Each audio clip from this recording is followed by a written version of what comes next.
Hello and welcome. Today we're going to talk about moduli of integrals and bounds we can put on things. So before we go, we'll again start with what we normally do. We have some sort of contour integral in the complex plane, which we're going to call I, and it's going to be some contour of f of z dz, which sometimes we can write as some function integral from a to b of some other function w of t dt, where that is a parameter.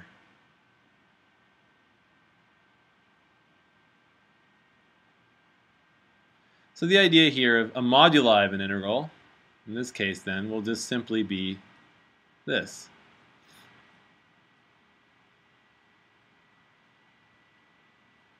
Okay, so the question then is, we can compute an integral and then find the value I, the explicit value, and then take its modulus just fine. That's fine. But the question then is, why is this important to do this?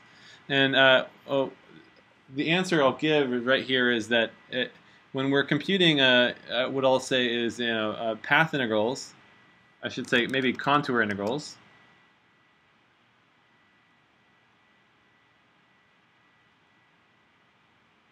Contour integrals. Contour integrals oftentimes have multiple pieces,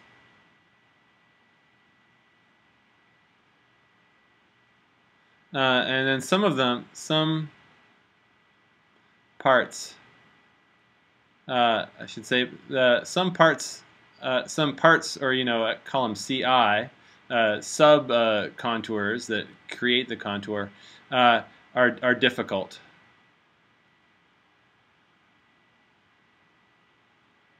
And we need to find ways of estimating how large they are. So the classic question that we have then often when we're computing contour integrals is if I have some i.e. some part of a contour integral, and I don't know, and I is difficult. It's difficult to compute, but we can find out that the modulus of it goes to 0 in some limit, and then we can of course say that then II has to also go to 0, and we'll illuminate more of why this is important. But it turns out we're always going to be breaking contour integrals up into pieces, and some pieces in certain limits, when we take limits, will go to 0, and that will be a crucial tool, I should say. This idea of estimating the moduli of an integral is a crucial tool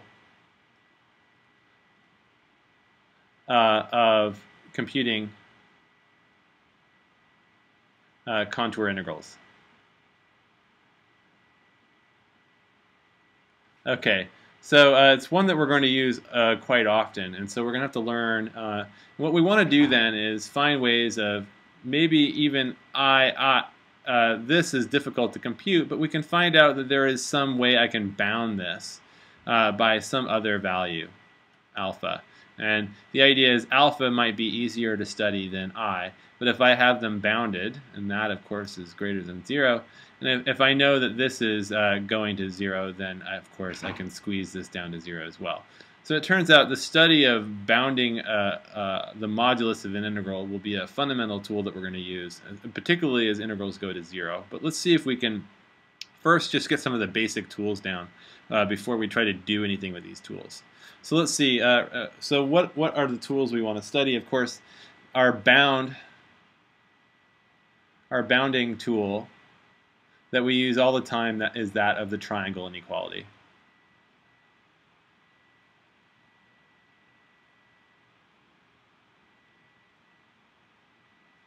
And we can, of course, write that if I have z1 and I add another z2 to it, and they're two complex numbers, and if I take the modulus of the sum, I know that's always going to be less than or equal to the modulus, or the sum of the moduli, like that.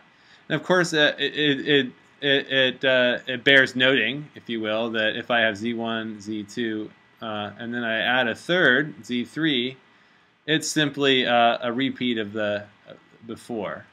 In fact, I can do this ad infinitum. I keep adding on more. I can find other bounds by simply iterating the process of the triangle inequality. And so now we'll go back to integrals. Well, integrals are, are essentially, a type of summation. At least they're, in some sort of limiting sense, they're a type of summation. In fact, if I want to write some integral a to b of some complex function, wt, maybe I should, wt dt, of course I can write this as, this is approximately equal to some sum from I equals 1 to some capital N, some number of partitions of w of ti delta t. So clearly with this same sort of thing, so this is an approximation to this integral here, and likewise we see here is a sum. So likewise, if I want to take the complex modulus, or whatever this integral is here, if I want to take the complex modulus a to b integral of this complex function dt, I know this has to be then equal to, I should say, this is essentially the same thing. I can say this is approximately equal to w of ti delta t, I equals 1 to n. And then I can bring, if these are all summed inside, and that's precisely this sort of case, I can bring it outside like that. I can bring the moduli inside.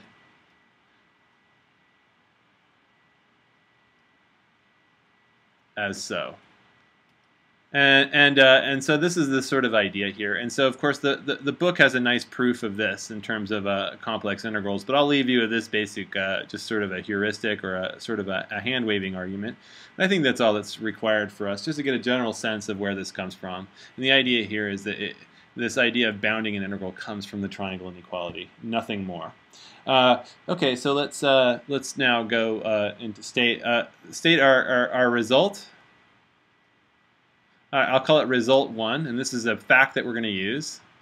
Call it fact 1, and that is the integral of a to b of some complex function wt dt.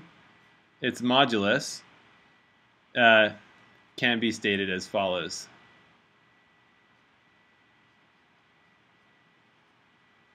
And that's simply a result of what we saw before. So, and any time this integral exists, I can always bound it. So this now represents, a real integral that serves as a bound on what I'll call I. Okay. All right. So that's result 1. And now I want to state a slightly more, I'll call it result 2, which is maybe more of a corollary, but that's the idea that if I take now this is about contour integrals, so if I have a contour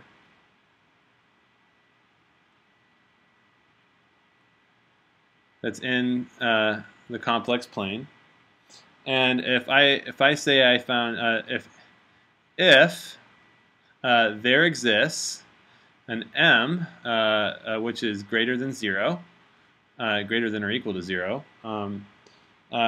such that the modulus of some function with z that's on that contour line is bounded below by this constant m.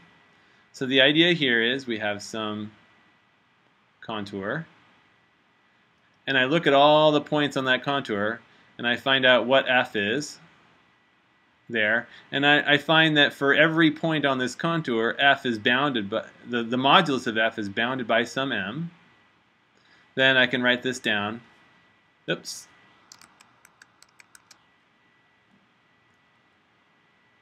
Then I can write as follows. I can write this as follows. I can write the integral over that contour of f of z dz is bounded by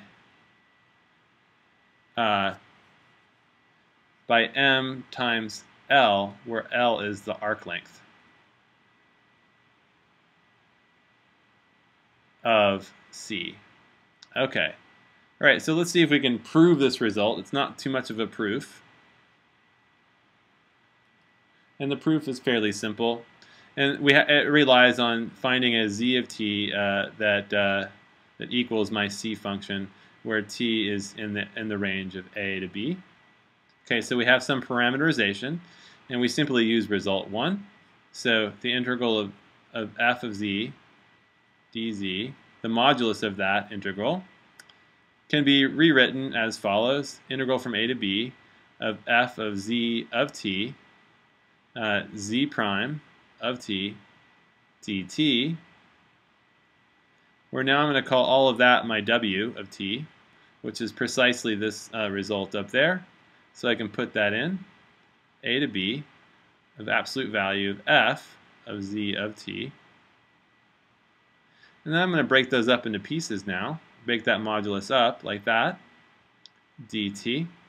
And of course I know right here that that is going to be less than or equal to m. So I can do another inequality and put the m out front because m is a constant. Integral to a to b of z prime of t, the modulus of z prime of t dt. Now, as you may recall from the previous video, that is exactly the arc length. So we have our result where this integral then is bounded by m times L. Okay, so that constitutes the proof. All right, I hope you're all very happy. All right, so now let's do a quick example to finish the video off. And all right, we're going to look at the path. So our contour then is going to be z of t is equal to 2e to the I t, where t is going to range from 0 all the way to pi over 2. Okay, and so what we're talking about here then is the quarter circle that goes like that. It has a radius of 2, so we're going in that direction. All right, so I want to find out what's going to happen to my function. All right, so here, what is our f of z? Or f of z will be defined as z plus 4 all over z to the third minus 1. All right, so now what we're going to do here is we just want to evaluate. We want to put this in to the function and find out what the modulus of this function is, or if there's a way I can bound this function by some number. All right, so let's study how to do that. So I'm going to look at the numerator first. So put that there. So z plus 4. I'm going to look at the modulus of the numerator, and I can put that in as 2e to the I t plus 4. And I'm going to use that triangle inequality that we're all very familiar with now to make that equal to modulus of 2 plus modulus of 4, which is equal to 6. All right, so now I have a bound for the numerator, which is 6. Now I'm going to look at see if I can get a bound for the denominator. Now remember, when I want to find a bound for f of z, to find the bound of f of z, if I'm looking at the denominator, I want to find something that's less than the denominator, and that's a way to guarantee that we have an upper bound for the function itself. So again, we'll put that in. That becomes 2 to the third power e to the I 3t minus 1. And now I don't want a greater than or equal to symbol. I don't want that. I want a less than equal symbol because I want to make the denominator smaller in order to find a bound for f. And so what I can do then is use the other version of the triangle inequality, where we put that becomes 2 to the 3 absolute value, and that becomes e to the I 3t absolute value, or modulus, minus 1 right there. And so what happens if I put the minus out there instead of a plus, I get the reverse triangle inequality, if you will, with the greater than symbol. And of course this is an 8, and that modulus is 1. So what we get is that this function here is going to be greater than or equal to 8 minus 1, or otherwise 7. So what we find then is f of z, the modulus of f of z, this function right here, is less than or equal to 6/7, and this is asterisk on C, right? This is only on this contour right here. That's all I'm looking for. So that's what I'm going to call my M. That's my M. Okay. All right. So now what we want to do then is compute the thing. So we have our M, and now we have to just find L. Well, L is going to be, of course, the length of this, and this is a quarter circle.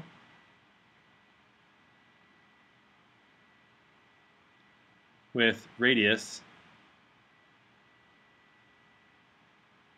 2. All right, so a full circle. So that's 2 pi 2, which is the radius of the circle, and we're going to divide it by 4. That's that's a quarter circle. Okay, and of course that is going to be equal to pi, so that's equal to our L. So that means the integral. So from our result, we have the integral of f of z dz. The modulus of that integral is going to be less than 6/7 times pi, which is equal to our m times L. Okay, so that's a really nice result. And now let's try to think about some other things here, where we're going with this. Now let's see. We have here that there was that 2 there. Let's see if we can redo the analysis now for a different value. So now I'm going to take a different circle. So now if I take a circle z of t is equal to r e to the I t, it's going to be the same quarter circle, but now I'm going to make it r as the radius, like that. Okay. Clearly we have r e to the I t plus 4. We take that modulus, and of course we get r plus 4 as the bounding for it. And likewise, in the numerator, we get z to the third minus 1. That becomes less than or equal to r to the third minus 1. All right, that looks good. All right, and then what is the arc length? And so that means that our function itself is bounded on this curve here. Now we'll call it CR because it's parameterized by that. It's going to be bounded by r plus 4 all over r to the third power minus 1. Okay, that looks pretty good. All right, and now finally the arc length. And so that equals my m. And I'm going to call that m of r now.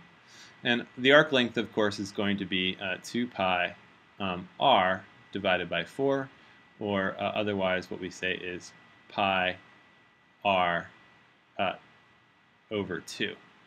Okay, so that means the integral on CR, this ever-expanding, so I'm going to take r now to be maybe a very large number, of f of z dz. This contour then is going to be bounded by r squared plus 4r all over r to the third power minus 1 times pi over 2. So the question then is, what happens when I go to bigger and bigger? What if I take r to bigger and bigger values? If I go bigger and bigger and bigger? My quarter circle just gets bigger and bigger and bigger. Of course, we know the limit as r goes to infinity, this is going to go to 0. So now we have this nice result that this integral limit as CR, or I should say r goes to infinity, integral CR f of z dz has to also go to 0, because if its modulus is going to 0, the function itself is going to 0. So again, this integral on its own may have been very difficult to calculate for every value of r, but now by finding this bounding, this bounding tool, we're able to prove something important about the limiting value of this integral. And it turns out in future, and when we study future results and we try to tackle other integrals, this property is going to be very, very important. All right, thank you very much.